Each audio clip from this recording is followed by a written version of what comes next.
Island Sanctuaries, Sages, Reapers, Anima, the city of Garlemald, finally some new story content, and don't forget, all the bunny people. It's Final Fantasy XIV's new expansion pack, Endwalker, and it's just around the corner. Everyone is excited and I'm ready to no-life it and have some massive gaming sessions. I've got my energy drinks and cookies ready. So on a more serious note, what is Endwalker? Endwalker is Final Fantasy XIV's next expansion pack, and as the name suggests, this expansion is going to be the finale of the current story, and that's been ongoing since the original Final Fantasy XIV many years ago.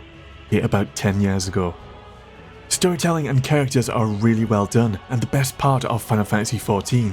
Even though it's an MMORPG, it's tret and developed as a Final Fantasy game first, with a big focus around the story and lots of traditional Final Fantasy themed stuff, from monster designs to callbacks like the Gold Saucer amusement park.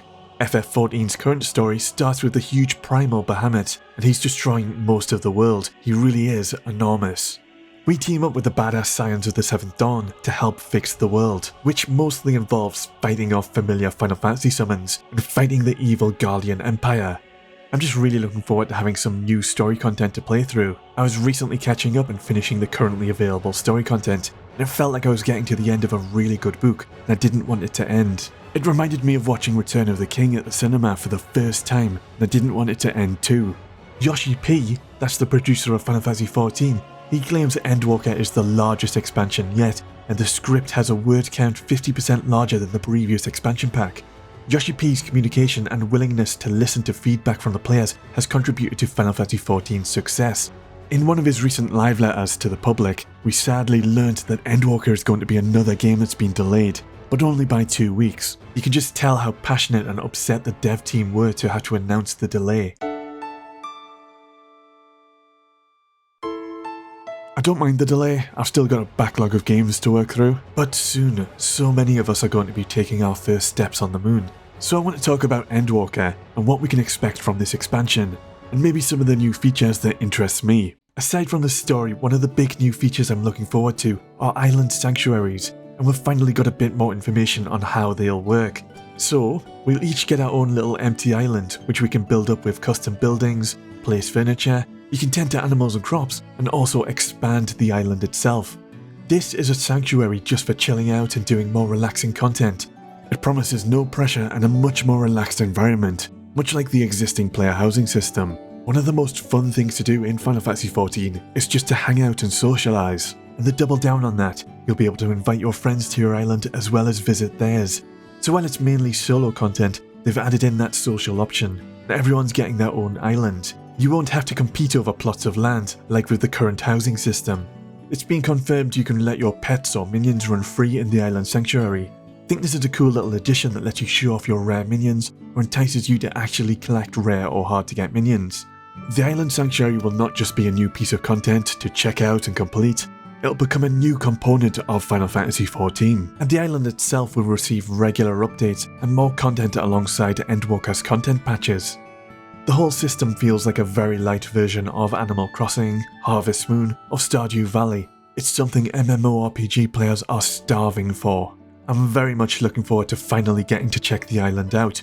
From interviews, the dev team were quite taken back on how positively people have responded to the idea of Island Sanctuaries, so I'm not the only one looking forward to this.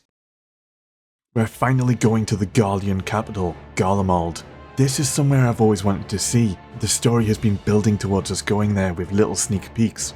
I was hopeful to see some Final Fantasy VI inspiration with all the Magitech, but Garlemald isn't exactly in top condition. I've got my fingers crossed that at least part of the city might still be intact. I can't wait to get into Mare Lamatorum also. It's a region of the moon. Some of the artwork looks incredible for this zone, and it's just oozing with atmosphere. I'm really looking forward to having some new regions to explore. I always enjoy finding all the Aether Currents. They unlock the ability to fly in each zone, which gives you a new visual perspective from above. Ever since the first Final Fantasy XI benchmark, I've got to check out every new benchmark Square Enix release.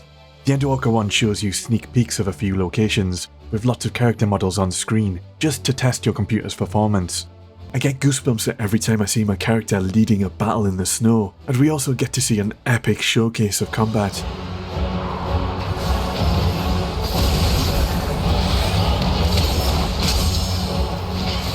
I'm totally ready for the final chapters of the story, but I'm predicting Endwalker's story won't fully finish in the base expansion, and will be extended over the next year and a half through content patches. Hopefully we get a satisfying conclusion just from what's available at launch. There's so many little new things I'm looking forward to.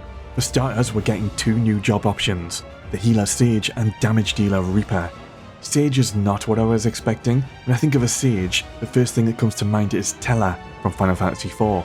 He was an old dude who could cast powerful white and black magic, with his trump card being the powerful Meteor spell. But they've thrown a lot of that out of the window, and Final Fantasy XIV's Sage will make use of floating devices called Nulifs, and they'll shoot laser beams or healing beams. This new type of Sage is just something I'll have to see for myself to properly judge. While Reaper is an entirely new Final Fantasy job, it makes use of 2-handed death scythes, which reminds me a little bit of the badass Dark Knights from Final Fantasy XI. They both weave crazy over-the-top spiral animations. I love it, but they also get to summon minions from the void. It's got a very dark theme and looks fun to play. Maybe I'll check it out, just maybe.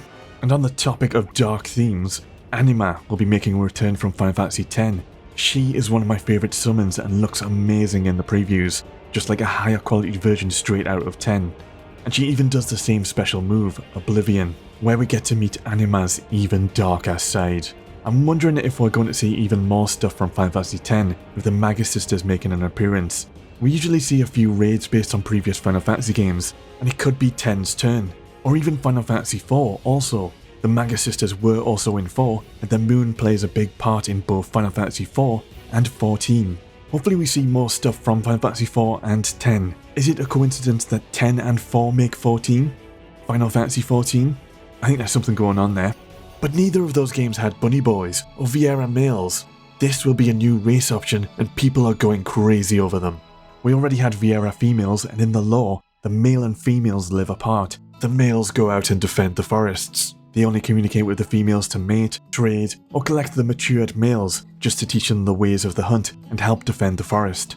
I'm not planning on race changing, but I imagine a lot of players will, because the only reason male Vieras are being added is because it's in high demand. A lot of players were unhappy that Viera were originally gender locked into females only, and it's not like the males don't exist in the lore. One other thing the devs are doing is removing the belt equipment slot. I'm not sure how I feel about this. There is technically less customization options with your character and build now than there was at the start of A Realm Reborn. Less equipment slots and the removal of choices in systems like the cross-class ability system. But what are you going to do? I'll take the positives from this. There will be more inventory space and the game will be easier to balance. Anyway, I'm hoping to cover some of my experiences and thoughts of going through Endwalker. I'm probably going to stick with my Black Mage. I'm kind of hungry to play a little Dragoon again, but I might check out Reaper. If you're playing Endwalker at launch, don't drink too much energy drink, and if you enjoyed the video, whoop the like button. Peace for now.